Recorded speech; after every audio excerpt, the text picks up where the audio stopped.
Welcome to the Business Happy Hour with your hosts, Frank Coto from Lincoln Lending Group, Ryan Pelky from TampaBay Plumbers, and Doug Ford with Suncoast Roofing Solutions on 970 WFLA.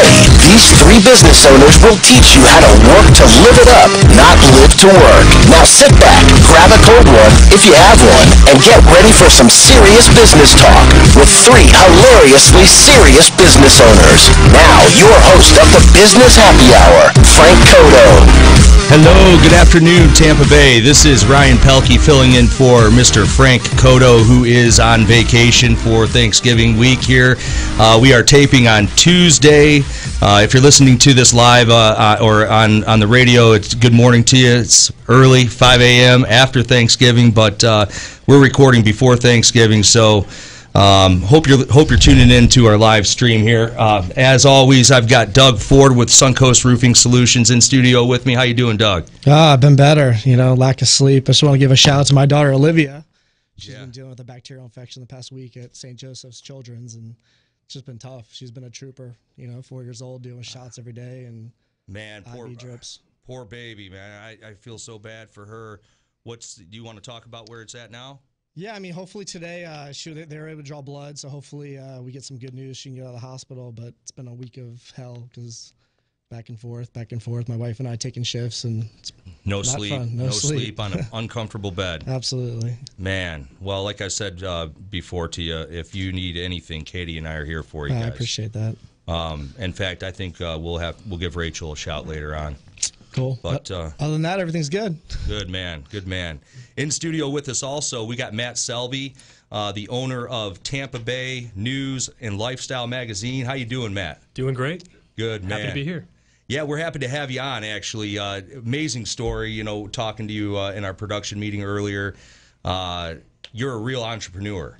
And that's what we love. That's what we're all about here at the Business Happy Hour is entrepreneurs and trying to bring that spirit out and help people along with their path to success. And so very happy to have you on the show, man. Thank you for having me. We're going to talk a little bit about the economy nationally. Right now, we've got a lot of good stuff going on. The market's up today almost 85%, I believe, or 0.85%. I'll say 85%. Yeah, wow. 85% would be real good. I think we'd have to announce permanent low rates for the next 100 years. Yeah, lock it in, and we would probably see something like that.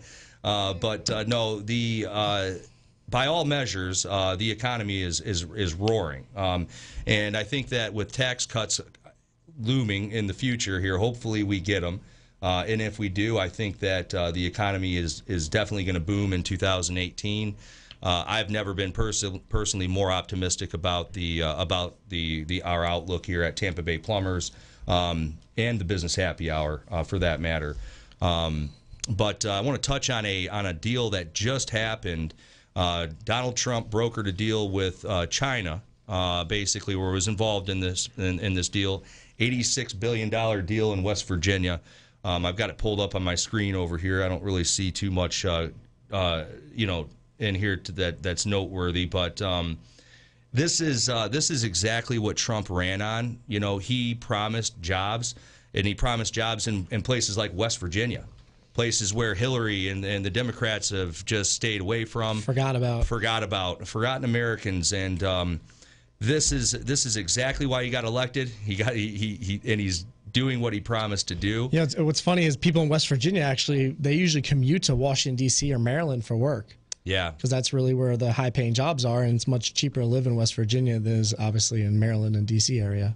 Well, think of it, $86 billion deal. That's huge. That's a game changer. That's putting people back to work in a big league way. That's great for that state. Absolutely. And it's going to help our exports. Finally, we have a president that's actually concerned about balancing our trade deficit issues. And it's silly stupid. It's how can that not be obvious to every president that's before and after? You can't be $700 billion behind in trade. You know what I'm saying? And think that we're transferring our wealth to other countries at a rate that is just absolutely staggering. And I think that's finally starting to end, and it feels great, Feels great.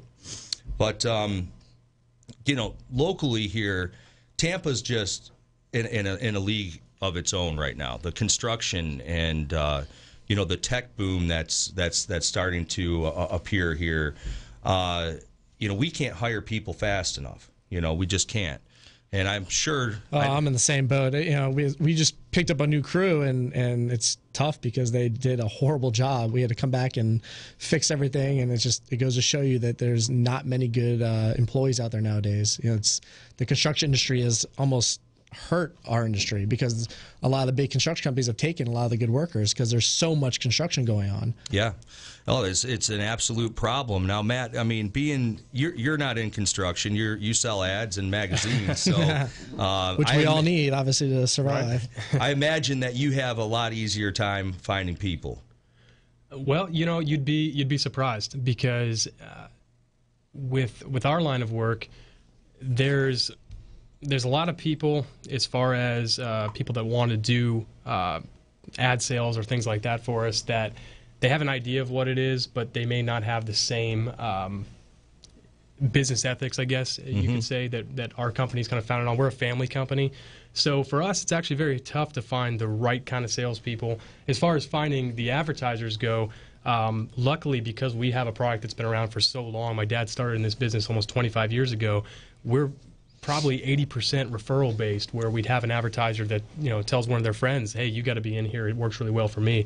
So you know, over the years that's been really great for us as far as that goes. And you know, I tell you what, historically, every time there's an election, usually the year after it's kind of slow. People aren't real sure, you know, what they're going to do with their business. They're a little bit wary. Right. And the beginning of this year kind of started that way for us a little bit. But then I think as people saw that, you know, our president is doing the things that he said he was going to do, you know, people were getting a little bit more excited about the possible tax cuts. You know, people were starting to, you know, put more money back into their business. So it's been really good for us. The confidence. So how are you? I mean, obviously marketing, some entrepreneurs have this mindset, you know, once the economy goes down and they're hurting for work, they try to make cuts, and they cut obviously advertising, which I think is a wrong thing to do. Absolutely. So how was your industry, you know, during the whole 2007, 2008, 2009? Did you guys see a big decline in your ads? I mean, was it tough? I mean, how did you guys make it through? Well, I'll tell you what, we had a couple different things going well for us in 2008, 2009, a couple things that were not going well for us. One thing that was really great for us in my industry as a whole, which, you know, we'll talk about it later, but I'm a little bit different than most print media. I don't really even consider myself print. We're more of a niche type of thing. But there was no social media ads. There was no Facebook, you know, ads, things like that, other than banner ads and things like that. So we didn't really have a whole lot of competition in the market share for a lot of different things. But we did feel in 2008, 2009, a lot of the businesses trying to cut back on their advertising that year because everybody was scared, and you know, rightfully so. But I'd say probably towards the end of 2009, 2010, they said, okay, we tried to cut advertising. That didn't work. Nobody knows we exist. So let's you know, let's try to put our money back in. And then in you know, the start of 2010 is when we started to see a big uptick in people being a little bit more confident and at least trying to get, you know, their act together a little bit and spend more money on getting new clients. So we, like I said, we started 2008, 2009 a little slow, but then we've grown pretty much every year since then. So, which has been good. Yeah, I mean, economy's been booming, so obviously you guys should be doing just as well. Right. And now, you know, things are a little bit different now because, you know, there's always been print, TV, and radio, and then the internet, but people were doing banner ads, things like that, which we all know those banner ad type things are really tough, you know, to get a good ROI on. But people tried them. But now with, you know, with Facebook and Instagram and different social media outlets that are offering sponsored ads, things like that, you know, there's just another added addition to the market share now. So, you know, where we have some people saying, well, I'm going to try to do Facebook right now for a little while. I tell people, look, you know, we utilize Facebook. We utilize social media with our stuff. We want you to do stuff like that. We want you to do as many things as possible and figure out what's going to get you the best ROI. And if we can help the local businesses by doing some kind of multimedia approach where we have the print ads, we'll put their stories on our social media and our website.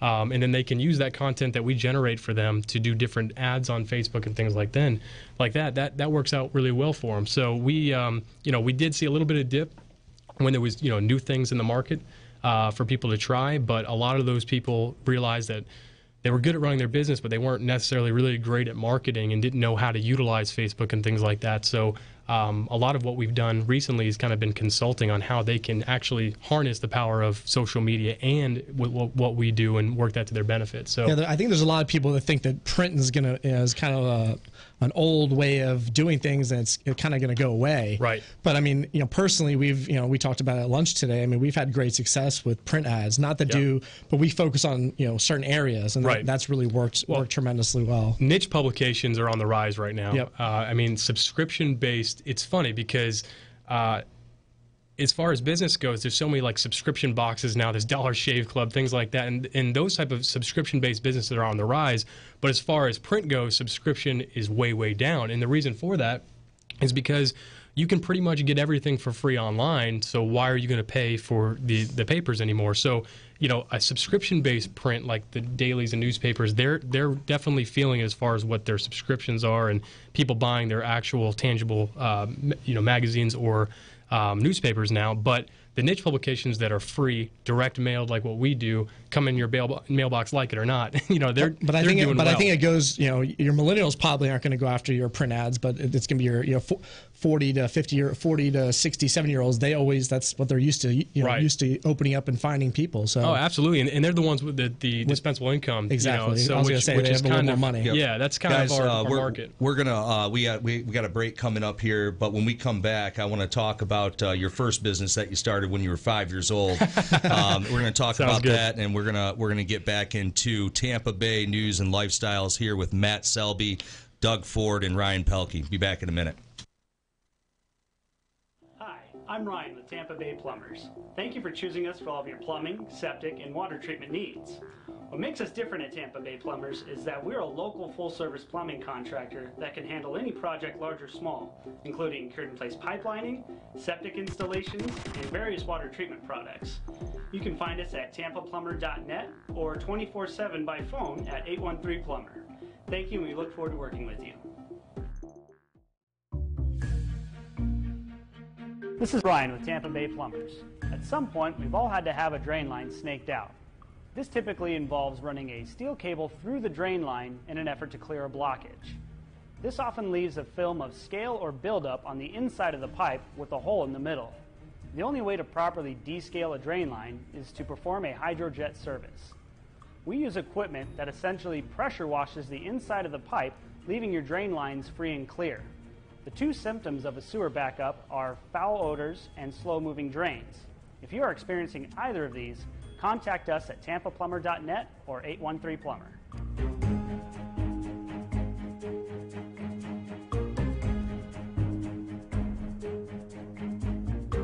My name is Ryan, and I'm the production manager for Tampa Bay Plumbers, your one-stop shop for all of your plumbing and septic needs. We pride ourselves on building the reputation as the best plumbing and septic company in the Tampa Bay area.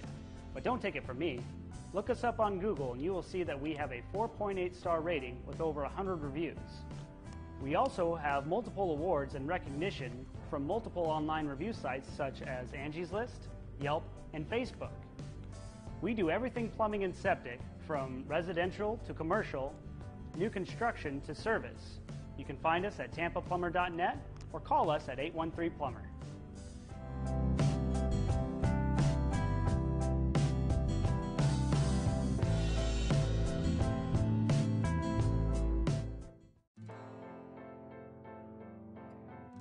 I'm Ryan with Tampa Bay Plumbers. As a plumbing and septic company with over 100 years of combined experience, we know how frustrating a sewer backup can be. That is why we pride ourselves on being able to identify the cause of a problem before a backup ever happens. One of the tools we use to identify a problem in the sewer system is a video inspection camera. This camera runs through the drain line and is able to identify and locate any problems in the sewer system on a live feed. We then take that information from the live feed and are able to provide a recommendation on how to best fix the problem, oftentimes without the use of any excavation. If you are experiencing any problems with your sewer system, you can find us at tampaplumber.net or call us at 813-PLUMBER. Hi, I'm Ryan with TampaBay Plumbers, and welcome to our website. So what's different about TampaBay Plumbers? Everything is different about us. Our company does literally everything that involves plumbing, water, drainage, sewer, septic. We handle it from A to Z, which is completely different than just about every company in town. If you call a plumber, they don't do septic necessarily. Definitely if you call a septic contractor, they don't do plumbing. In addition to doing a very wide scope of services, we do them extremely well. And the reason why is our process and our people. We have spent many years perfecting our craft, and we've also spent many years finding the best people to operate our system. And we have by far the best plumbers in town. I will put my guys up against any companies, anywhere, anytime, any place. And that's just evidence in the type of quality work that we put out. Go online, look at our reviews on Google, look at our reviews on Angie's List. No one else is as highly rated as us unless they're putting bogus reviews up. But our company takes a lot of pride in what we do on a daily basis, and we hope that you give us a chance. Again, I'm Ryan with TampaBay Plumbers. Thanks a lot for visiting our site.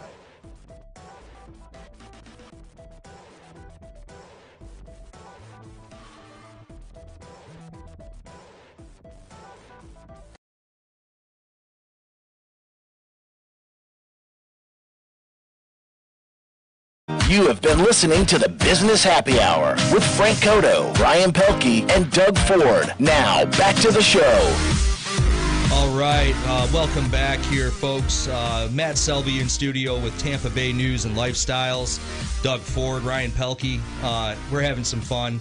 So I want to find out, I mean, we chatted about it a little bit. So I said before, you're an entrepreneur, a real entrepreneur. So tell everyone about your first foray into business. Well, this was kind of funny because my parents are kind of that. They're the embarrassing mom and dad that likes to brag on you, you know, in uncomfortable ways to everybody, which I love. I love my parents. They're awesome. But they were telling the story recently, which made me think about this when we were talking. And, you know, they were talking about the first time I kind of got into business, and they were telling the story about how my preschool teacher, when I was 4 or 5 years old, had to take them aside and have a talk with them. So they thought I was in trouble, thought I punched a kid or something like that. Yeah.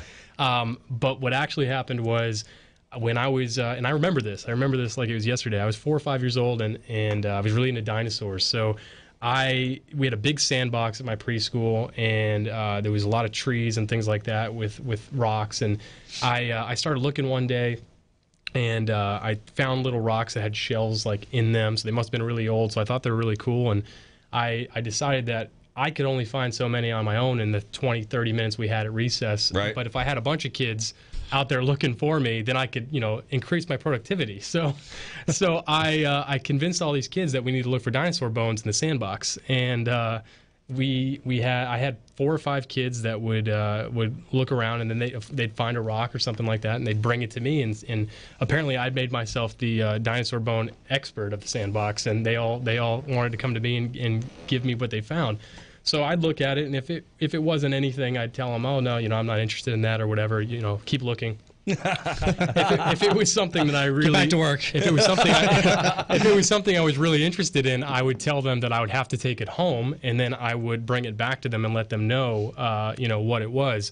I didn't have a microscope at home. I just knew that it looked good. Yeah. And I just took it home with me, and I just would hope that the kids, you know, the next day would be thinking about playing with butterflies and things like that instead of, you know, hey, what happened to my rock? And a 4 or 5-year-old forgot that they gave me the rock by the next day. So I had this whole collection of different rocks and things that I thought were like dinosaur bones at a young age. And the teacher pulled my parents aside and said, you know, look, your son's very, very intelligent. He's smart, but I have a hard time believing he's 4 or 5 years old because he's got the entire class working for him at recess. So yeah, that was my first kind of endeavor, I guess, into the business world in that sense. But and then you you know, how old were you when you started your lawn maintenance business? Well, I started a lawn business when I was about 16 or 17. I had about 25 accounts that I did while I was in high school, and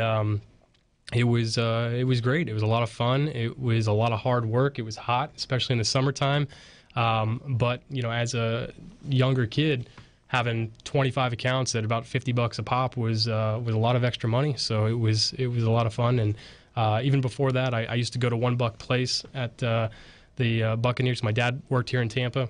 Mm-hmm. He dropped me off at $1 Place, and I'd get 2 mini helmets, and I would have one signed by all the players that I would keep for myself, and then I had another one that I would sell on eBay. So I was maybe 13 or 14 when I did that. So I always had some kind of entrepreneurial, spirit about me, and I didn't really ever want to work for somebody else. I wanted to do something on my own. So yeah. I've always kind of followed that.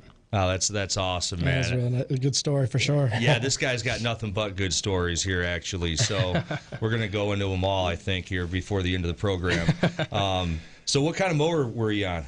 Oh man, I had a couple different ones. I had my dad had a lawn business, and it's funny because pretty much everything that I've ever done, my dad taught me. Yeah. My dad it's always important to have a good mentor, and I was lucky enough to have my father as that mentor. So that's awesome. He taught me about, I say taught me, he had me out there cutting his lawn for free for a long time.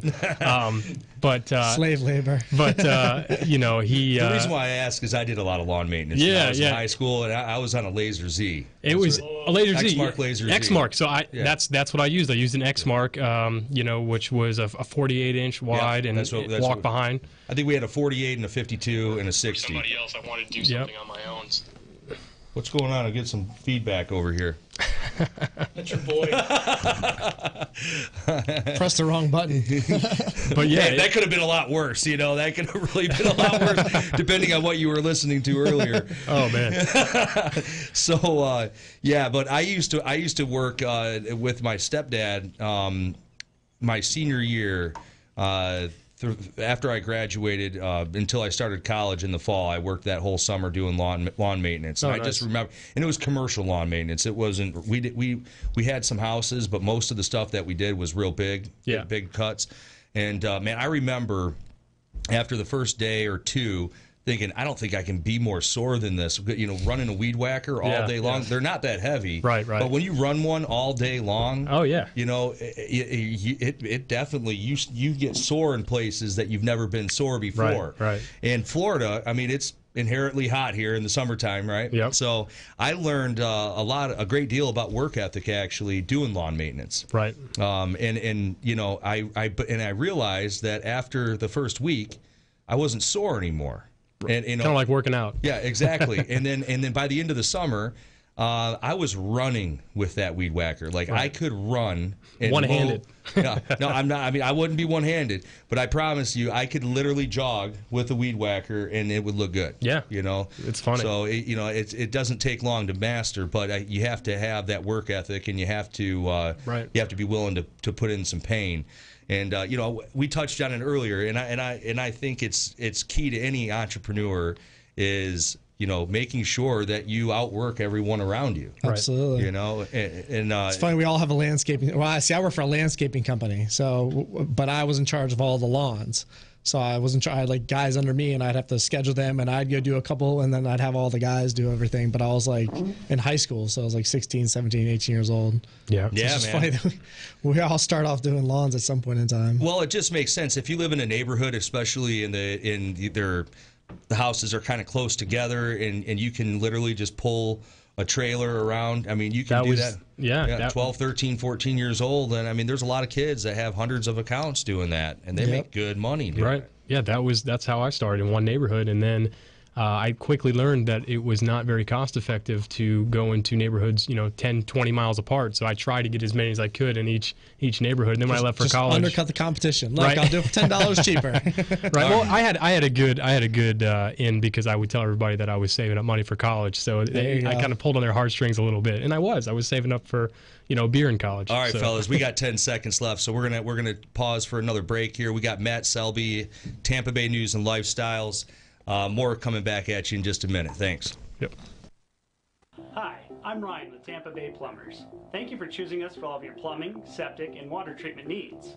What makes us different at Tampa Bay Plumbers is that we're a local full-service plumbing contractor that can handle any project, large or small, including cured-in-place pipelining, septic installations, and various water treatment products.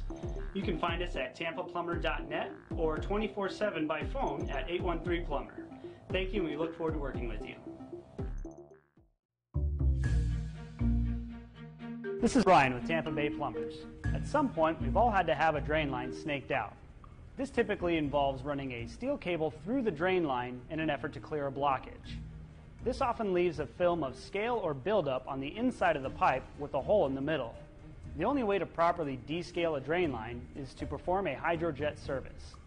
We use equipment that essentially pressure washes the inside of the pipe, leaving your drain lines free and clear. The two symptoms of a sewer backup are foul odors and slow-moving drains. If you are experiencing either of these, contact us at tampaplumber.net or 813-PLUMBER.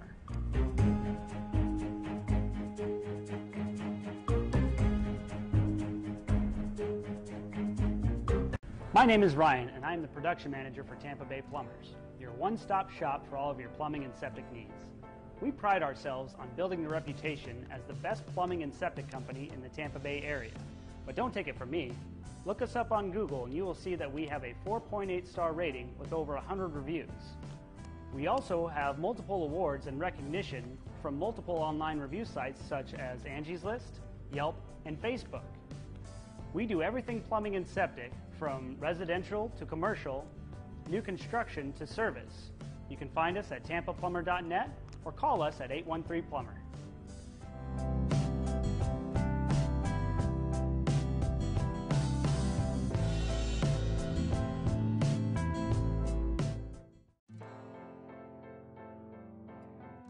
I'm Ryan with Tampa Bay Plumbers. As a plumbing and septic company with over 100 years of combined experience, we know how frustrating a sewer backup can be. That is why we pride ourselves on being able to identify the cause of a problem before a backup ever happens. One of the tools we use to identify a problem in the sewer system is a video inspection camera. This camera runs through the drain line and is able to identify and locate any problems in the sewer system on a live feed. We then take that information from the live feed and are able to provide a recommendation on how to best fix the problem, oftentimes without the use of any excavation. If you are experiencing any problems with your sewer system, you can find us at tampaplumber.net or call us at 813-PLUMBER. Hi, I'm Ryan with Tampa Bay Plumbers, and welcome to our website. So what's different about Tampa Bay Plumbers? Everything is different about us. Our company does literally everything that involves plumbing, water, drainage, sewer, septic. We handle it from A to Z, which is completely different than just about every company in town. If you call a plumber, they don't do septic necessarily. Definitely if you call a septic contractor, they don't do plumbing. In addition to doing a very wide scope of services, we do them extremely well. And the reason why is our process and our people. We have spent many years perfecting our craft, and we've also spent many years finding the best people to operate our system. And we have by far the best plumbers in town. I will put my guys up against any companies, anywhere, anytime, any place. And that's just evidence in the type of quality work that we put out. Go online and look at our reviews on Google, look at our reviews on Angie's List. No one else is as highly rated as us unless they're putting bogus reviews up.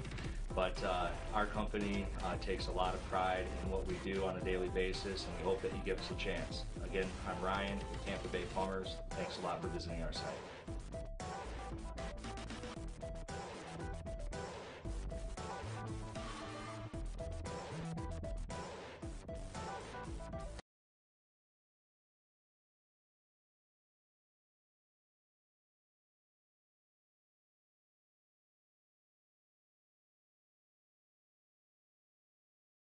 Now, back to the show.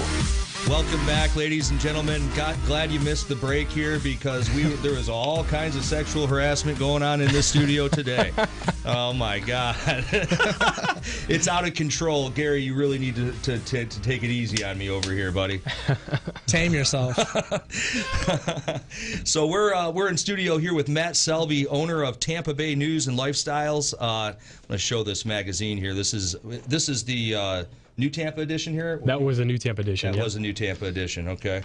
And I know this isn't the current one. This is April 2017. But that's a beautiful looking magazine. And I met Matt through Ryan Penna, our chief operating officer. He got a bump and a promotion.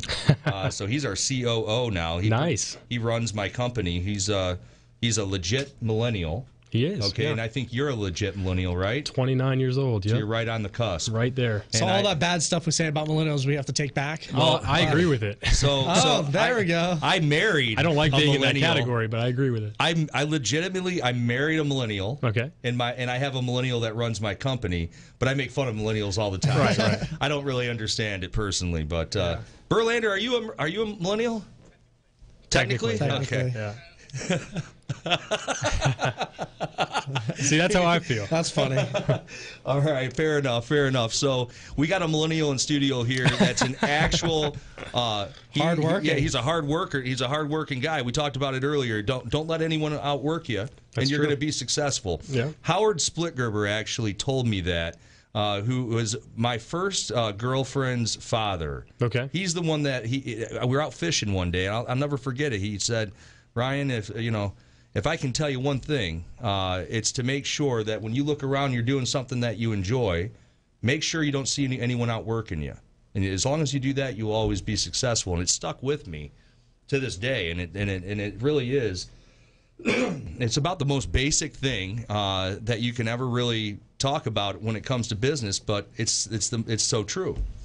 So after you sold your lawn business, how'd you get into the magazines? Well, actually, I didn't sell a lawn business yet. I was joking about that, actually. I didn't. So you did sell? But I did. Well, yeah. Well, I've got a great story on that, but that had to do with a motorcycle, and it wasn't good. But yeah. So I was 16, and we were talking about how hot it is in Florida, and I was busting my butt to make as much as I can with the lawn business, and making $1,000 a month. Making about $1,000 a month, and I said to my dad, Dad, I got into the lawn business because you did. I used his 16-year-old X-Mark, and it worked like a charm. It was awesome. Still works to this day. It's like 25 years old now, but it still works. They got those 25 horsepower Kohler motors on them. Yeah, those are awesome. So I said to my dad, I said, hey, what would I have to do to sell some ads for you in your magazine? And he said, well, I can teach you what I know, and you can come out with me and kind of learn how I sell. Then you come out with your Uncle Jim and see how he sells, and kind of pick up your own, as you go from there. And if you like it when you come back from college, this is what you can do. And I said, okay, great. So it was a summer. I was like I said, 16, and I went out with my dad on a ad sale, and we sold the ad, and I didn't have to talk too much. I just kind of listened, and we walked out of there, and I asked my dad, well, how much do I get paid on this? I didn't do a whole lot. And he said, well, I'll give you 10%. So I said, wow, that's great. How much would I make if I went out here and sold it on my own? And he said, I'll give you 20%. I said, great, I don't need you anymore. I said, I think I got this. So I went and sold a State Farm agent. Was the first ad that I sold. I was 16 years old, and so you just walked in his office? I walked in his office and asked him if he'd be interested in advertising in the Trinity area, and he said yes. And I set an appointment and came back 2 days later.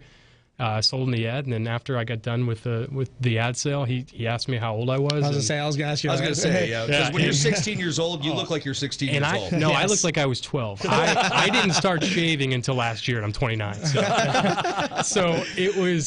He asked me. He said, how old are you? And I told him 16. He said, man, you better not forget about me when you make it one day. And it was funny because he was joking, and it made me, I never forgot that. And his name was Huey Mitchell. He was a State Farm agent out there in Trinity. He still is, I think. Yeah.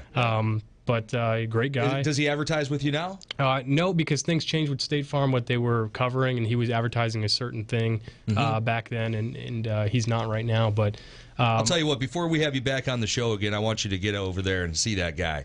We'll talk about it. I should. I've thought about that. I thought about, because what he said stuck with me, that if I keep doing this, that I'll be successful, and it was pretty cool. You never forget your first ad sale. So. No, you don't. So that was cool, and then I did that for the summer with my dad, and then went off to college, played college football, and came back, played a little arena football, and then decided I didn't want to get beat up, for next to no money in indoor football. So now going back, I'm sure you probably would have been a kicker like me. I was a quarterback, actually. Yeah, see, but come on, quarterback.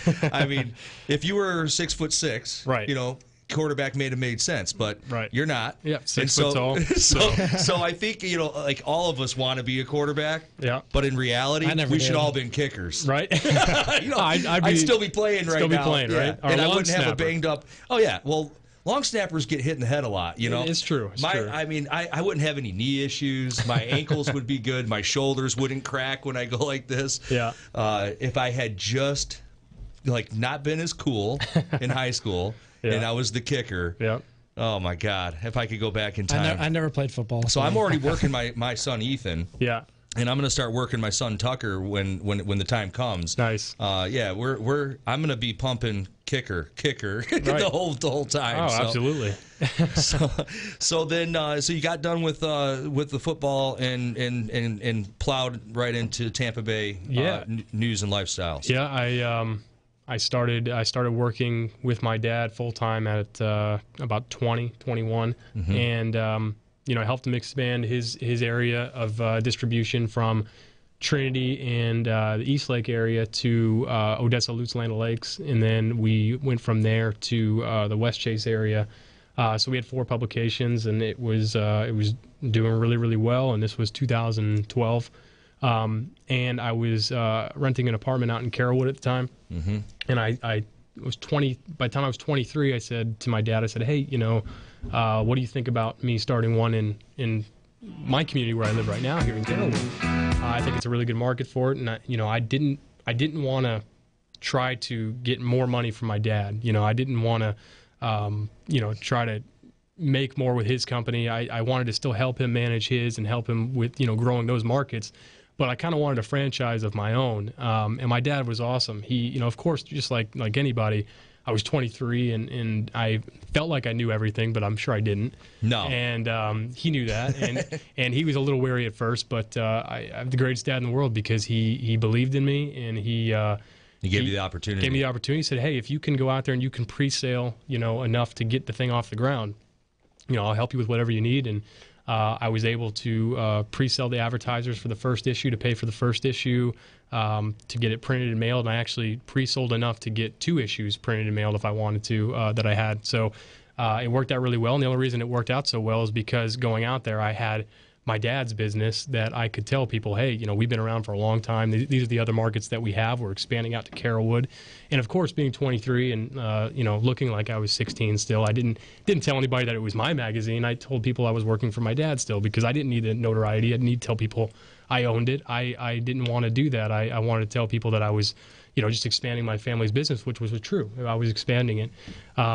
So I started it, and Carrollwood has been an awesome market for us. And I owe everything to my parents to, let me do that and not take a royalty from me or anything like that, because they could have. That's funny because I remember, starting my company, same thing. I was very young, and I look young. I didn't shave the past week, obviously, but I have a lot of friends that start businesses. They always want to put on their business card CEO. Right. And I was never like that. Yeah. I don't want people to know that I own the company. So I'd go and sell a roof, and I would say, the owner's back at the office, whatever. So I would never tell people I own the company. Right. Well, they know then at that point too that you have negotiating power. You have the ability to lower the price. So you got to be very careful about that. But people would always ask the same thing, like, "How old are you?" Right. And that's when you go in. At least in my industry, they're like, you sure you know anything about this industry? Do you understand roofing?" And so I just wanted to alleviate that altogether and just tell people, just a sales guy. It wasn't until this year that I actually put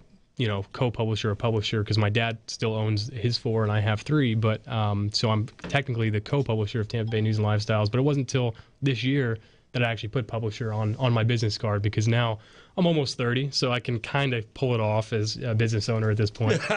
Whatever. So as long as I don't shave, I look a little bit older. I had the same issues, man. When I was getting started with Tampa Bay Plumbers, I was 21. Right. And I'm trying to hire plumbers that have 10, 20 years of experience. Right. I lived in an apartment complex on Himes, and just north of Bayshore, actually. At the time, it was called Archstone Bayshore. Now it's something different. I think it was Mainsail, and now it's something else. But I literally started a plumbing company out of an apartment complex, and I'm interviewing guys that are 40 years old, 35 years old, and they're looking at me like I'm crazy. Right. You know, but I wasn't an actual master plumber at that age, because I grew up with my dad. He took me to work at a young age, and you know, I just over the years accumulated quite a bit of knowledge and experience in the trade. Right. And you know, it took a lot of time and work to find guys that were willing to work for me. Right. So that was big. One of my biggest struggles which was in 2002, 2003, was actually finding people. Now, after I got about 8 or 9 guys, it changed. You know, they didn't look at me the same way. They knew it was legit, you know, situation. So things got a little bit better, but now we just have such a labor shortage. I don't have any legitimacy issues now. Yeah, Ryan's out there doing work himself. Yeah. It's like, what the heck? Yeah, man. And you know what? I've actually really enjoyed it. We got a break coming up here. When we come back, we're going to dig more into Tampa Bay news and lifestyle. More back in a minute. Hi, I'm Ryan with TampaBay Plumbers. Thank you for choosing us for all of your plumbing, septic, and water treatment needs. What makes us different at TampaBay Plumbers is that we're a local full-service plumbing contractor that can handle any project, large or small, including cured-in-place pipelining, septic installations, and various water treatment products. You can find us at tampaplumber.net or 24/7 by phone at 813-PLUMBER. Thank you, and we look forward to working with you. This is Ryan with TampaBay Plumbers. At some point, we've all had to have a drain line snaked out. This typically involves running a steel cable through the drain line in an effort to clear a blockage. This often leaves a film of scale or buildup on the inside of the pipe with a hole in the middle. The only way to properly descale a drain line is to perform a hydrojet service. We use equipment that essentially pressure washes the inside of the pipe, leaving your drain lines free and clear. The 2 symptoms of a sewer backup are foul odors and slow-moving drains. If you are experiencing either of these, contact us at tampaplumber.net or 813-PLUMBER.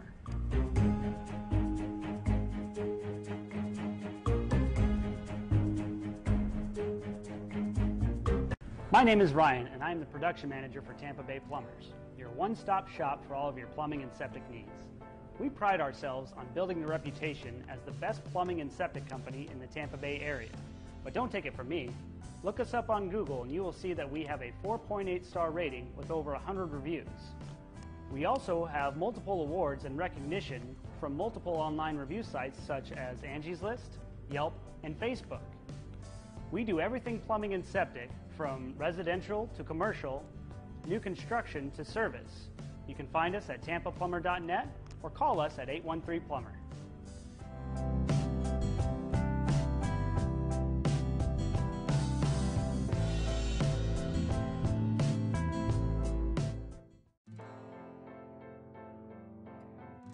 I'm Ryan with Tampa Bay Plumbers.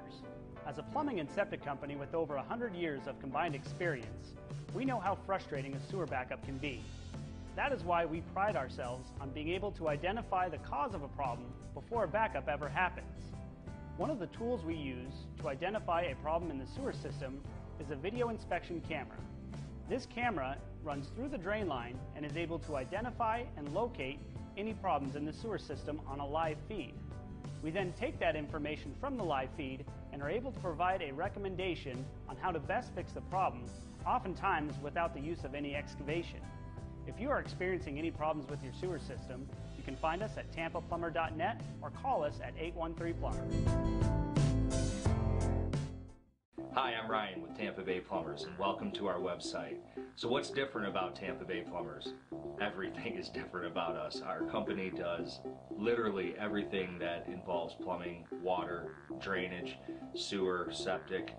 We handle it from A to Z, which is completely different than just about every company in town. If you call a plumber, they don't do septic necessarily. Definitely if you call a septic contractor, they don't do plumbing.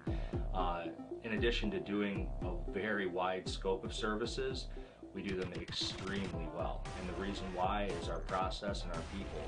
We have spent many years perfecting our craft, and we've also spent many years finding the best people to operate our system. And we have by far the best plumbers in town.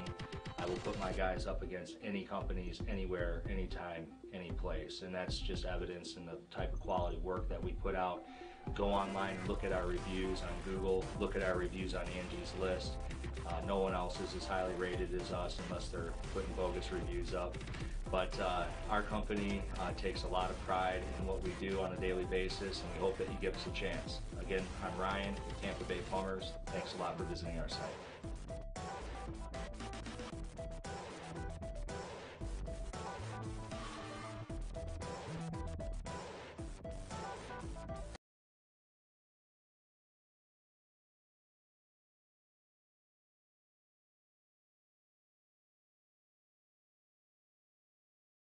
With Frank Coto, Ryan Pelky, and Doug Ford. Now, back to the show. All right, we're back for our fourth and final segment. We're not going to do 5 segments this time. The last time was it the last time that I hosted? We had 5. No, it was the time before. It was the first time that I ever hosted a radio show. Frank takes a lot of vacations. Frank took a vacation, and I filled in for. I was chicken to do it for a while. Yeah. And then, so we just did replays on the weeks that he wasn't there, which didn't happen a lot. But anyway, so finally I get enough courage to sit here in this seat.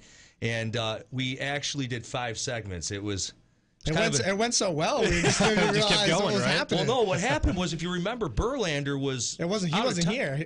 He was on Yes, he vacation. wasn't here. So his replacement totally dropped the ball. Who is that guy? Oh my God! Blame it on millennials. Yeah, so there you have it. You know, the millennial strikes again. Gives me Nice. 5 segments. So, but we're back here with Matt Selby.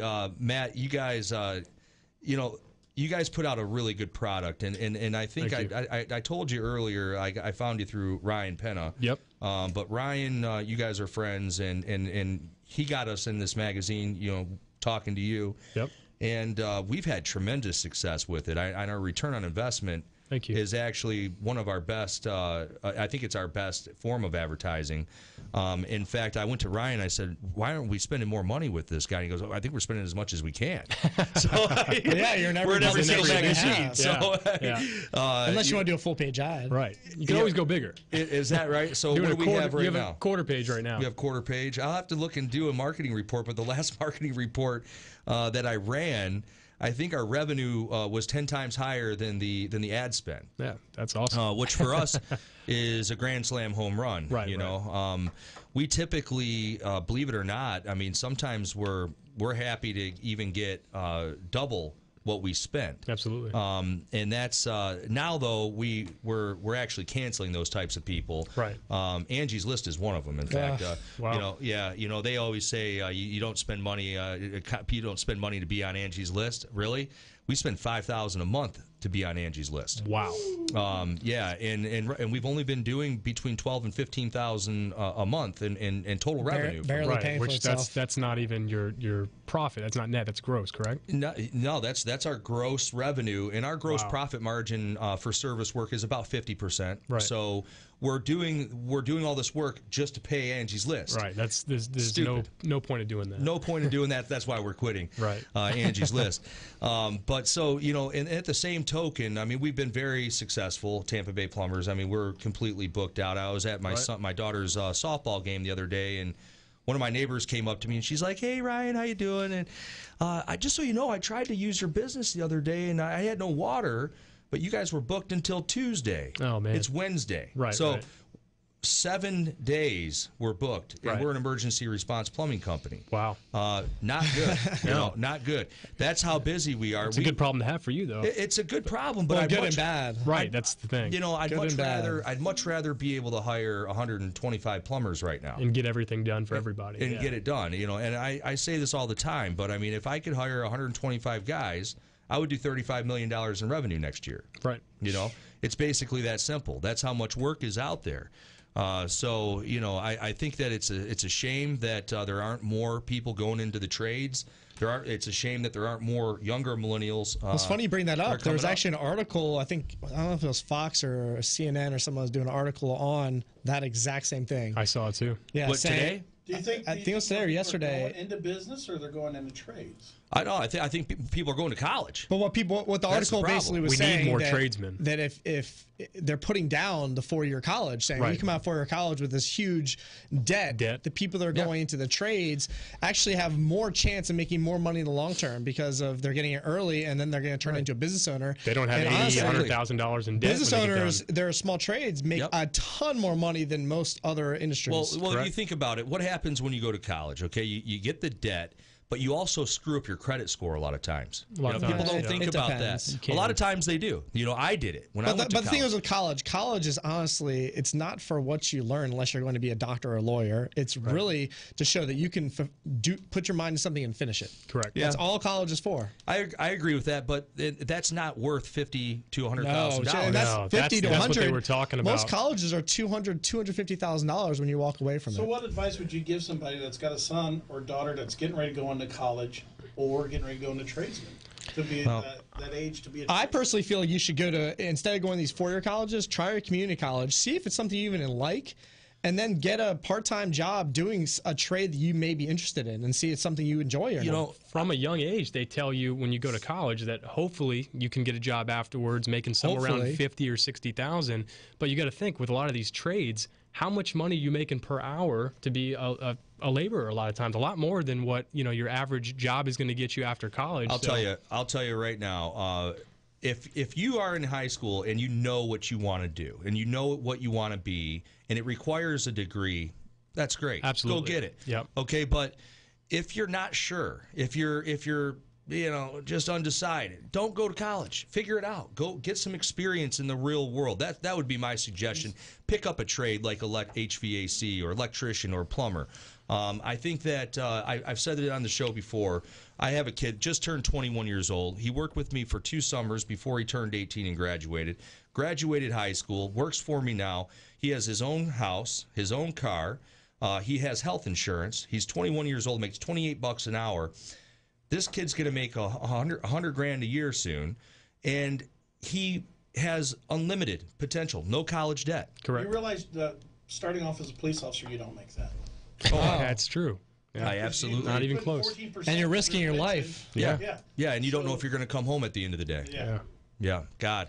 I mean, so that's what I would say to the kids. We got a minute and 20 seconds left here on the show, but I think that at some point in time we need to get in front of some of these kids in high school and speak to them. I'm going to definitely try to do that because there are. I think that our education system as a whole steers kids, every one of them, to college. And I mean, let's face it, it's just an absolute waste of money for a lot of these kids that have no business to go in the first place. And at 18 years old, none of us knew what we really wanted to do. You're at an age where you're supposed to go to college because you've been told you're supposed to go to college at this age.